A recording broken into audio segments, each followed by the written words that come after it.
Hello again, YouTube. Update since the last video.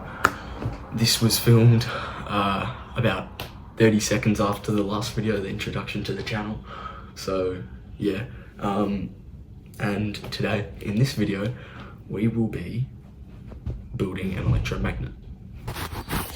So let's learn how an electromagnet works.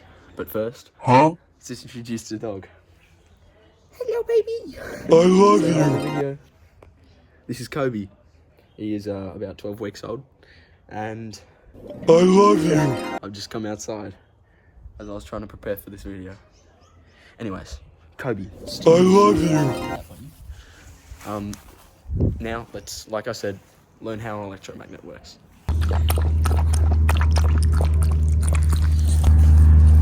Boy.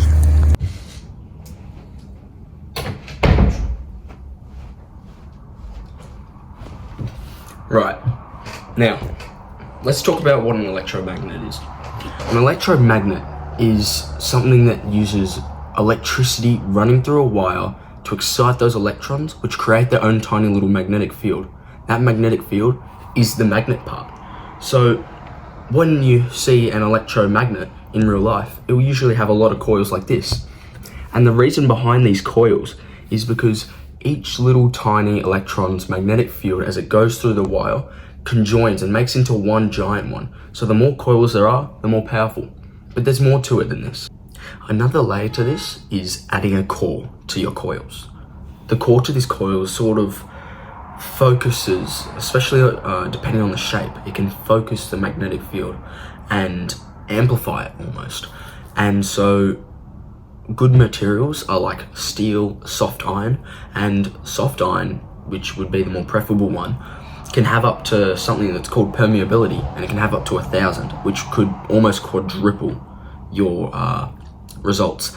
So what it actually does is it allows the magnetic lines to travel through easier and have less resistance, and in turn again amplifying it. So you can have something like this, a nice little Allen key. Now I don't know what material this is exactly, but you can get a little closer look there. More steel.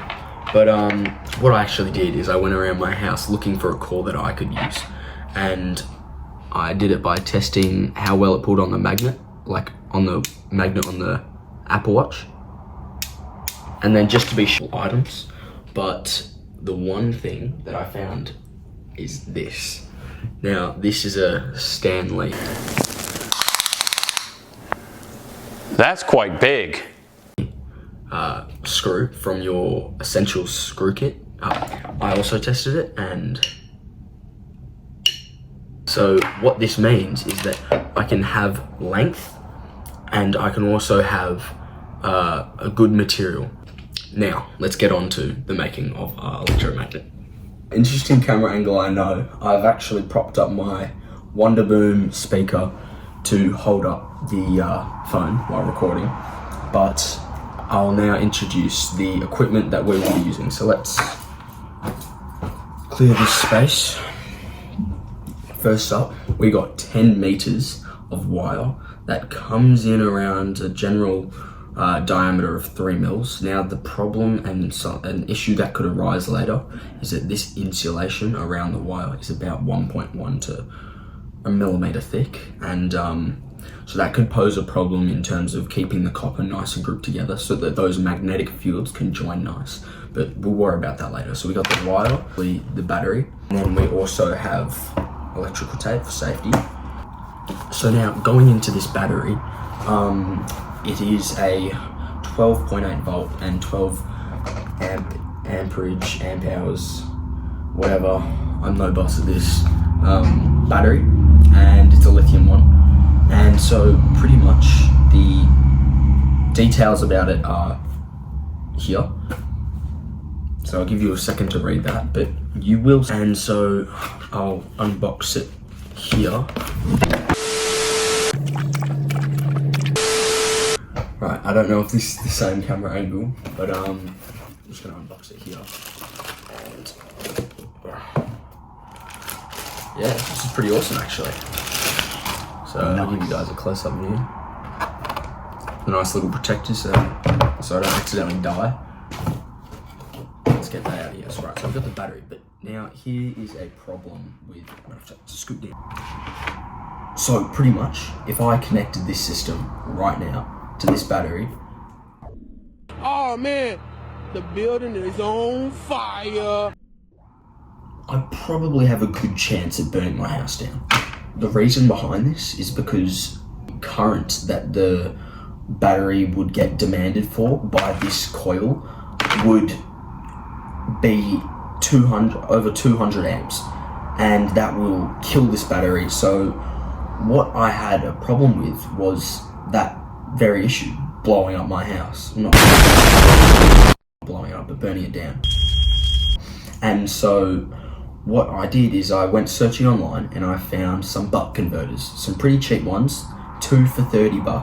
I'll put them right here, and effectively what you get is this right here. Some tools like a multimeter ready, because we also need to connect each end of these wires to one of these, and then the wires coming out of here will go into the battery. So let's get soldering.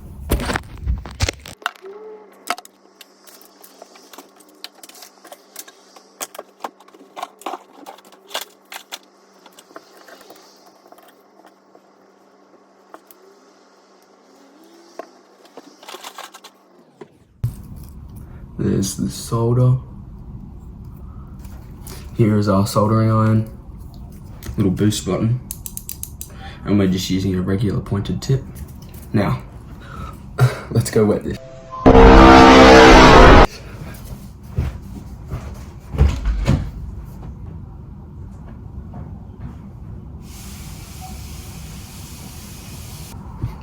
There we go, it's all wet.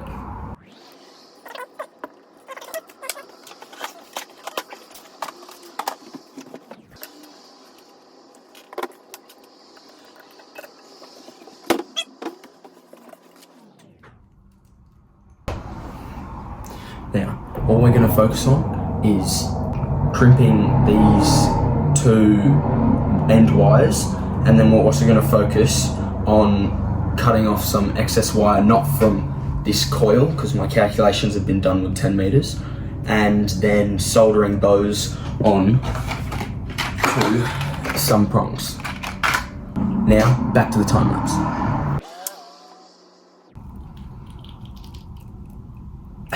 This is very difficult.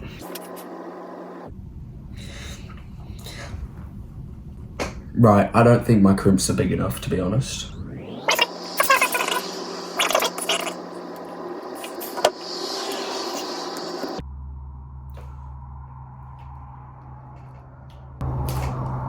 Oh, I did it!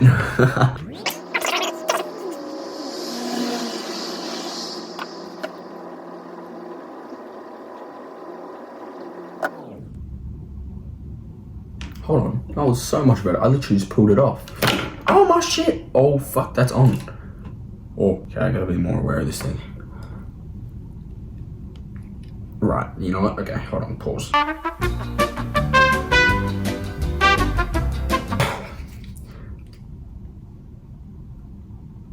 We now have the coil itself's 2 wires, which I will then put these into the buck converter, but first I'm going to solder them just to keep the wire strands together.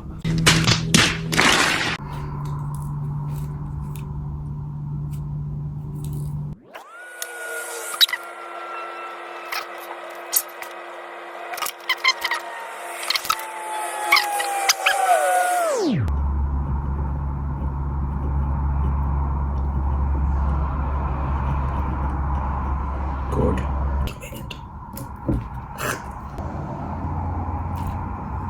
Fuck, that hurt.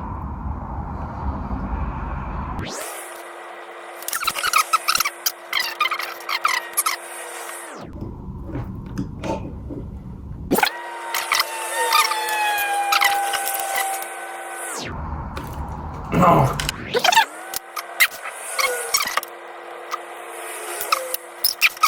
in summary, we have the 2 alligator clips that will go into the buck converter and then attach onto the battery.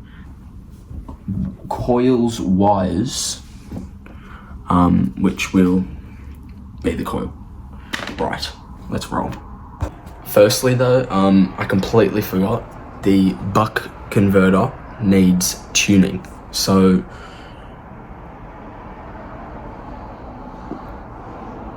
yeah.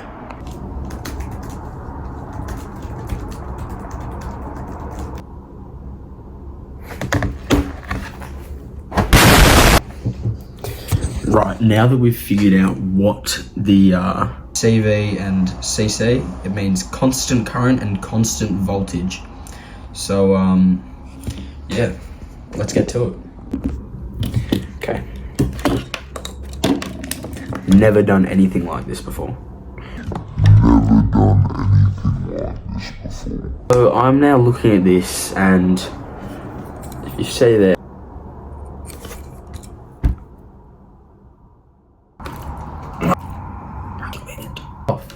oh my shit! Probably shouldn't have soldered the wires, but we're gonna try it anyways. Beep beep, let me in please. Yeah, that's not. So now let's put this wire into here after we've trimmed it. And this is the yes negative pole. I'm not gonna blow myself up. That has got that down nice and secure.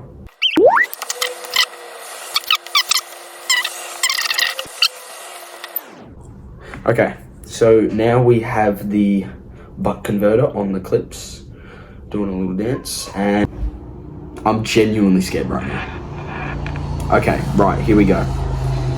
Safety buttons off. This is scary, bro. I can like, if I, oh. Bro, how can a battery have such aura? You know? Live, laugh, love. Don't kill me, don't kill me. Oh, I'm putting the sunnies back on for this, screw that. Right. In 5. But nothing's gonna happen. I literally just like, nothing could happen. It's an alligator killer. Now something could happen.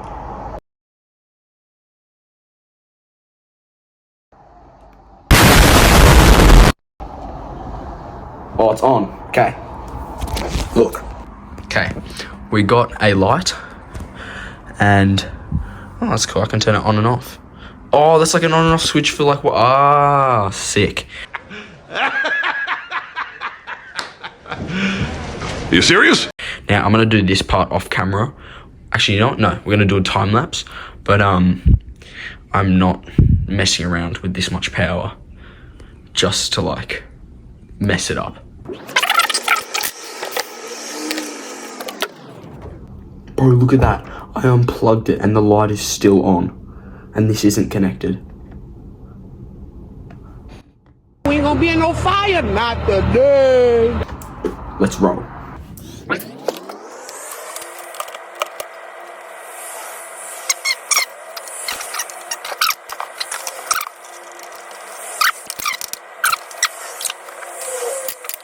Right, well, after hours of testing, I was actually an idiot the whole time, and I had when I switched it between amps and then volts here on the multimeter, I am an idiot, and happening was I blew the fuse out. As soon as I connected the wires to measure how much was running through it after I'd set it up properly, it read 26 and it's fused at 10. And I can't really find a spot to replace the fuse. So it looks like I'm gonna buy a new multimeter. A few moments later. Now, after a bike ride, last minute, I ordered online a click and collect for this low cost little multimeter, which can only handle 10 amps max for like 10 seconds every 15 minutes. So what we're gonna do is we're gonna tap it on here. I'm gonna set it all the way down because I know which way to go now to get lower. And I'm effectively gonna pray that it can handle 12 amps. So what we're doing right now is we're waiting to hear a click. That means it's reached the end. And I'm going left now. There's the clicks. So now let's unpackage this thing. Unboxing for you guys. We got a we got the manual, which fell. We got the multimeter itself. These are the specs right here for the new multimeter, and then these are the old ones here, so you can compare them. Pause the video if you want. And I'm not even going to look at that because I only care about the amps. Plug these in. Cheese knife. I'm not so good at this. Alright, here we go. It looks like we got our own proper testing kit now instead of the prongs that I definitely didn't steal from my school. Black in that one, red in this one. Amps. Right, let's read it. Alright, we're gonna test it on this little thing first. What's the reading? 2.34, 2.3, cool. 1.9. Okay, that's at 3. 6.44. Bro, it's actually starting to spark now. 7.8, cool. 9.9. 10.4, 10.4. 11.3, 11.3. Okay. Yeah, that was on 11.94. That's good enough luck for the day.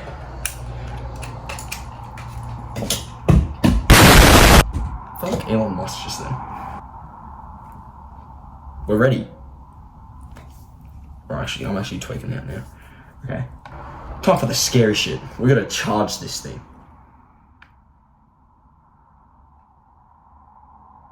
Should I charge it? I honestly don't know if I should charge it. I'm gonna charge this thing using my remote control plane charger. Sitting in a mess this whole entire time is my setup that I'm gonna use to charge the battery.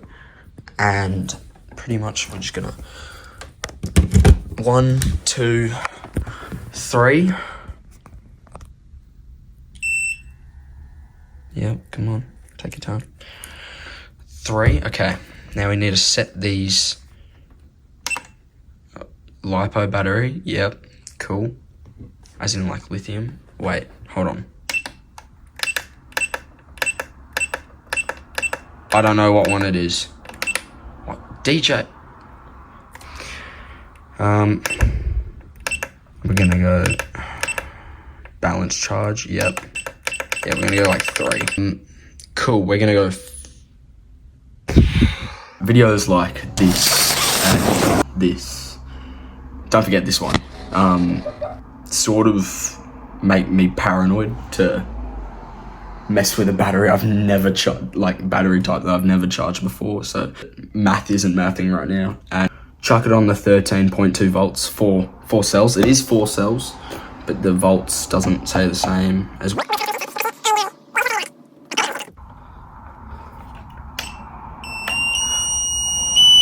Ooh.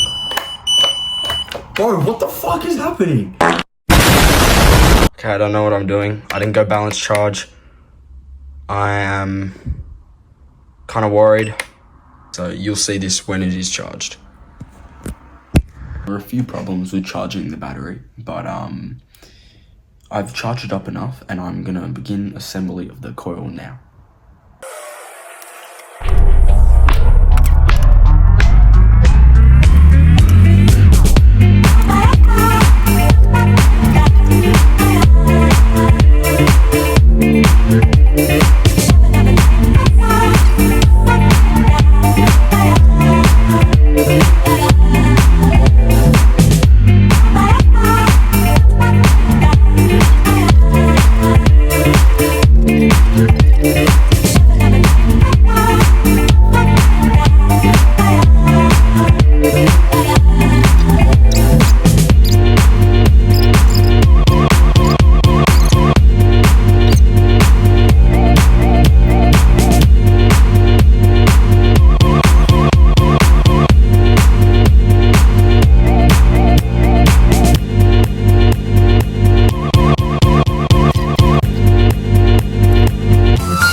now we are done wrapping. I honestly don't know what it's going to do if I stop halfway and there's more coils here, but you know, we'll see. So now we're going to wrap tape around.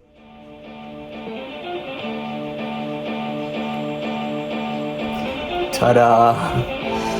So this is it. What the hell is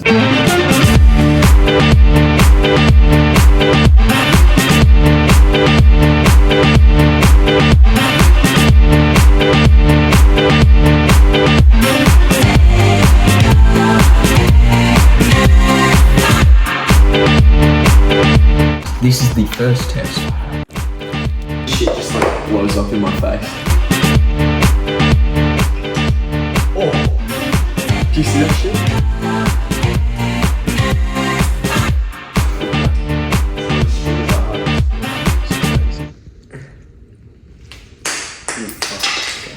So obviously, as you guys saw just then, it worked, which was great, and I think I overkilled it so much that it actually ended up, and that's why it ended up working. But as you can see, I'll show you here,